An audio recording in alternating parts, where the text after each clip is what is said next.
Once regarded as the most influential figure in the known world, Marcus Aurelius made a conscious effort to lead a virtuous life in line with Stoic philosophy.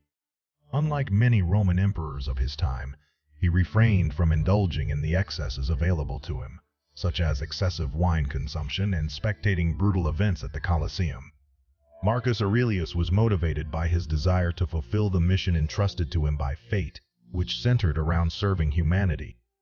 Consequently, he held a deep commitment to realizing his purpose. It's important to note that there were many distractions that could have sidetracked him. One of the fundamental ideas in Stoicism is the distinction between things we can control and things we cannot, as explained by Epictetus and Caridian. Most, if not all, things outside of our own actions are beyond our control. This doesn't mean we should completely disconnect from the world, but Stoics believe we should acknowledge our limited influence over these external matters. They argue that investing our emotions in things beyond our control only burdens us unnecessarily. When life becomes painful, it's often because we've let our emotions be swayed by matters we can't change. Paradoxically, we then blame these external factors for manipulating us, failing to realize that we've given them the power to do so. By disengaging emotionally from these matters, we free ourselves from their influence and grant ourselves the serenity to remain undisturbed. For Marcus Aurelius, this emotional detachment allowed him to cope with the numerous responsibilities and challenges he faced as an emperor. It enabled him to focus on the task he believed the gods had set for him. For others, this emotional resilience can lead to freedom or simply a more carefree life. So, what should we stop obsessing over when life gets tough, and how do we do it? This video explores Marcus Aurelius's philosophy on how to care less about things that aren't worth our concern. In his meditations, Marcus Aurelius frequently distinguishes between the past, present, and future, offering valuable insights into why we often struggle with these temporal dimensions. Seneca aptly noted that we often suffer more in our mind's anticipation of future events than in the events themselves. This highlights the idea that our thoughts are the source of our suffering. When we fixate on the future, our imagination often runs wild, conjuring up countless scenarios, most of which will never come to pass. We worry and plan for these potential outcomes, all the while living in fear of what the future might bring. Sometimes, reality aligns with our expectations, but more often, life throws unexpected challenges our way. Consider this scenario. You meticulously plan and save for a well-deserved retirement, only to be diagnosed with a terminal illness just as you approach retirement age. Mere possibility of such events can lead to continuous anxiety. Our minds oscillate between best-case and worst-case scenarios, even though these events exist solely in our thoughts. The future troubles us because we think about it. It doesn't exist outside of our minds. Marcus Aurelius stressed that it's not the future itself that burdens us, but our present handling of it. The distress we associate with future events arises within the present, not in the future. Ironically, the future becomes a source of distress because of our current worries and preoccupations. So, what did Marcus Aurelius advise regarding excessive concern for the future? Let's consider this if you quote, have to. armed with the same reason that serves you in the present. He emphasized that if he could navigate the present effectively, he had the capacity to handle future challenges. He discouraged dwelling on potential dreadful scenarios and encouraged focusing on the present circumstances. When he directed his attention to the present, he found the strength to endure it. Why then wouldn't he be able to face what lay ahead with the same resilience? This perspective resembles the concept of amor fati, loving one's fate, combined with trust that one can overcome whatever comes their way. Now, let's shift our attention to the past. Marcus Aurelius frequently reminded himself of the fleeting nature of existence and the inability to alter the past. He succinctly stated, "Remember that man lives only in the present." In this fleeting instant, All the rest of his life is either past and gone or not yet revealed. Short, therefore, is man's life, and narrow is the corner of the brevity of our lives. We often dwell on the past and the future, two realms we cannot change or operate in. Marcus Aurelius argued that the past is essentially meaningless in the present. It's not that past events have no influence on the present or that we can't learn from them. However, our ability to work with the past is severely limited.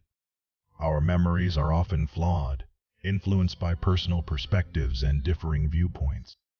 The past is both out of reach and frequently subject to our faulty recollections. We persistently attach ourselves emotionally to past events, replaying them in our minds and reliving the pain they once caused. Some may believe that contemplating the past can alter it, but this is an illusory notion. The past is beyond our reach, and indulging in thoughts of how we could have handled things differently serves no productive purpose. Marcus Aurelius urged us to focus on our reactions to past events, recognizing that we cannot change what has already transpired. What truly matters viewing them is how we approach these but as opportunities for growth and lessons in resilience, embracing the past as a source of learning rather than a cause for regret. Marcus Aurelius believed enables us to gain insights into the patterns of life. By recognizing how events tend to repeat themselves, we can better prepare for the future. This perspective allows us to draw wisdom from the past while remaining anchored in the present.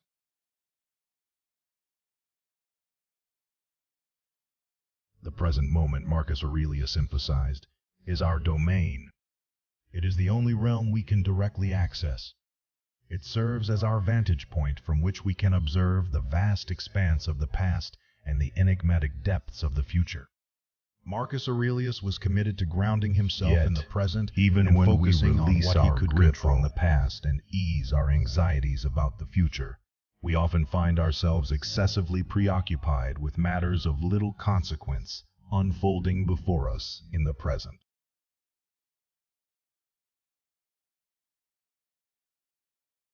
We frequently experience dissatisfaction when life doesn't align with our desires.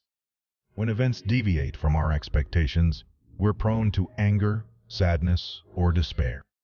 Marcus Aurelius argued that becoming emotionally disturbed by external events is futile. We cannot control how the world unfolds around us, but we can control our reactions to it. Yet, we often become distressed because reality doesn't align with our wishes. Struggling like pigs when they're about to be sacrificed, fruitless and unproductive.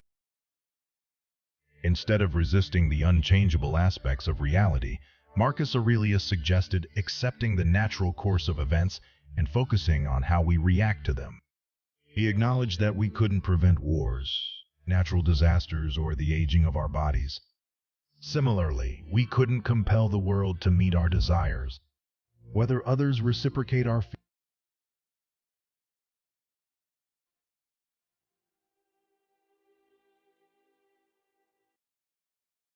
Yet, we invest significant time and energy resisting these immutable facts. We oscillate between anger over unfulfilled desires and sadness in the face of undesired circumstances. Consequently, the present moment becomes a chamber of torment where we endure the unpredictable whims of fortune. Conversely, some of us become infatuated with the present, clinging to it tightly, afraid to let go of what we possess. In doing so, we once again relinquish control to fortune's whims. However, our complete entanglement in the transient and uncontrollable often blinds us to what we can actually control: our choices, actions, and opinions. Marcus Aurelius considered the laws of nature our masters. Resisting or being resentful about them turns us into deserters and fugitives. He advocated accepting the ways of nature, embracing them, and focusing on dealing with them instead of wasting our energy on disgust or attachment to our circumstances. In the 7th book of his Meditations, Marcus Aurelius outlined a method for embracing the present. He suggested focusing on what we currently possess rather than fixating on what we lack. However, he cautioned against deriving excessive satisfaction from our possessions to the point where losing them would cause distress. Embracing our circumstances, particularly in the face of adversity, can be challenging. When life throws us difficulties, it's natural to desire relief.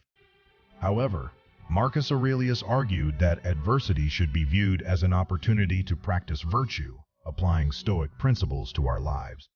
The essence of living, he believed, doesn't revolve around external circumstances, which are inherently unpredictable and beyond our control.